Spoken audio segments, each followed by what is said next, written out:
Bonjour tout le monde, bienvenue dans l'émission Parole de maman et Parole des enfants, encore une fois.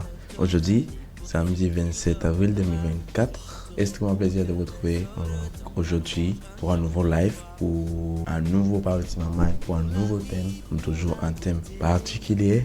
Nous allons saluer tous les enfants qui sont là avec nous, Stegota Sahel, Marvins, Woodley, et Saraya Noah, les enfants de Tati Jenny, et l'enfant de Tati Annie, et j'espère que tous ces enfants sont là avec nous. Nous vous saluons dans le nom de Jésus-Christ. Et pour vous annoncer aujourd'hui, on publiera chaque 2 semaines un nouveau Parole de maman. Pas chaque semaine, mais maintenant chaque 2 semaines. Et pour commencer l'émission Parole de maman et Parole des enfants, nous allons prier pour ouvrir cette nouvelle émission, ce nouveau thème. Et nous allons prier pour commencer l'émission Parole de maman et Parole des enfants. Dieu Père qui est sûr, que tu es grand, que tu nous dis chaque jour, que tu vas bénir chaque enfant qui sont là avec nous, que tu vas me donner la parole pour cette nouvelle émission Parole de maman et Parole des enfants, que garde chaque enfant qui sont là, que tu vas donner de la connaissance, de la sagesse comme le roi Salomon. Garde-nous, bénis-nous, sanctifie-nous, bénis chaque parent de chaque enfant, bénis les personnes qui regardent l'émission, cette vidéo, ce live. Garde-nous, bénis-nous. Au nom de Jésus, nous t'en prions. Amen et Amen. Aujourd'hui, dans cette émission, aujourd'hui, on va partager avec vous un thème, toujours, comme j'ai toujours dit, particulier. Et dans ce thème, on va parler les 4 plus grands prophètes de la Bible. Pour vous les enfants, c'est quoi prophète? Prophète, c'est une personne qui parle de l'avenir, comme on dit parler du futur, comme un divin. Vous connaissez quoi un divin? Un divin, c'est comment, dans ça, comme on dit, ouais, futur, ça va passer à le futur, etc.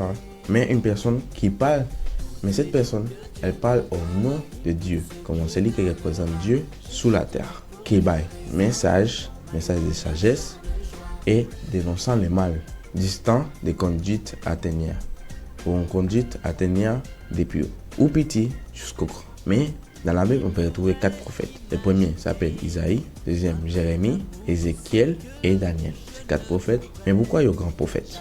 Isaïe, on va commencer par Isaïe.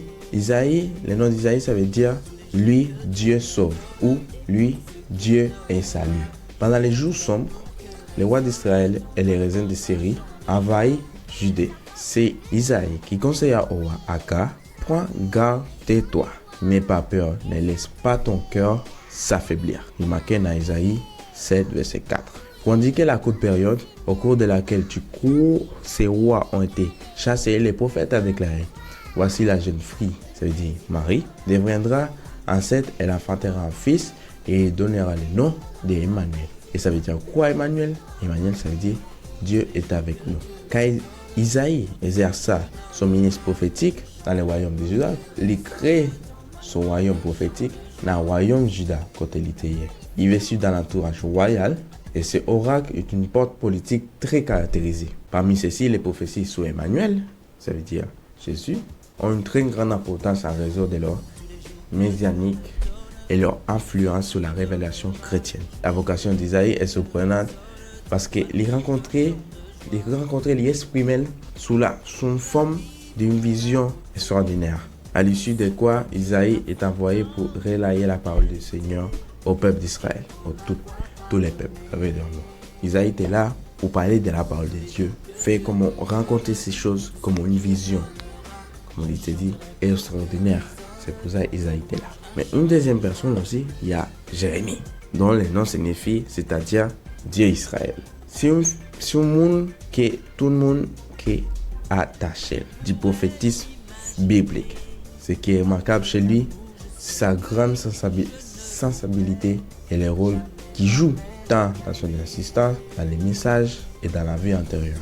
Sous le règne du roi Josias, Dieu appelle Jérémie et lui dit, il explique que sont même qui pas préordonné pour être prophète des nations du monde, pas seulement d'Israël, mais toutes les nations du monde, et pour prêcher les repentis au royaume du sud, ça veut dire royaume de Juda.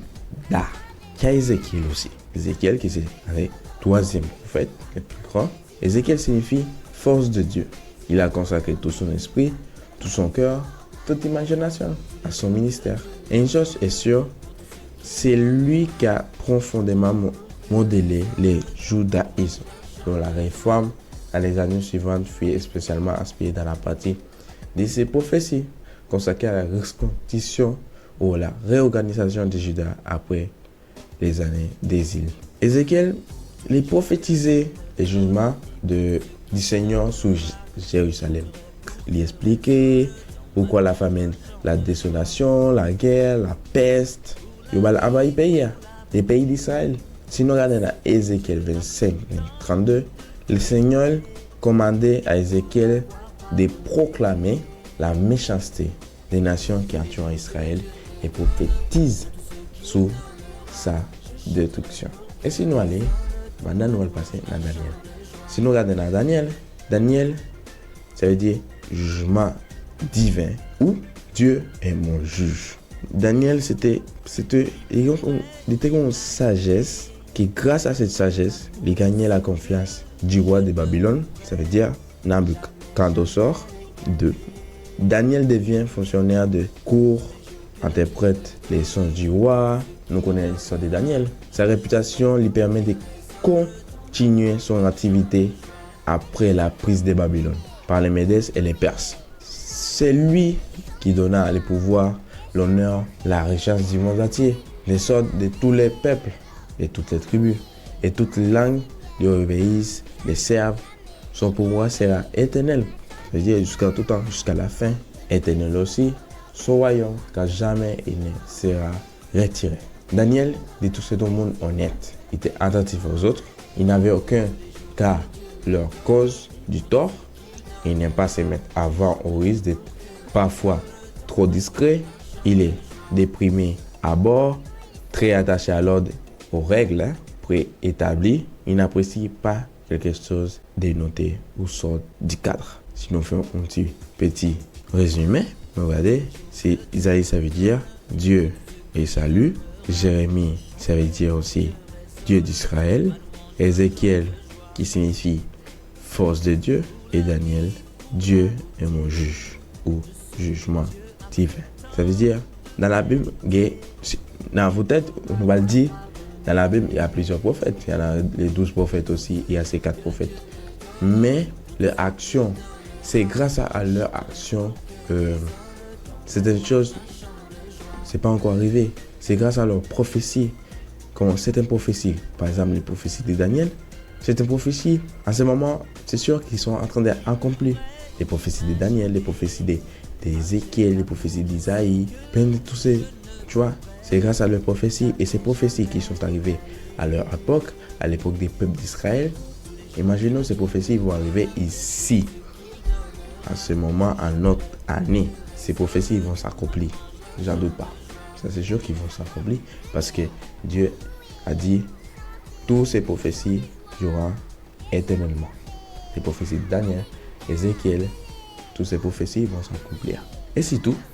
C'est pas parce que les grands prophètes, les autres prophètes ne sont pas des prophètes. Les 12 prophètes vont toujours rester des prophètes, mais pas des grands prophètes comme ces 4 prophètes-là. Tu vois ce que je dis dire? Ces prophètes sont différents.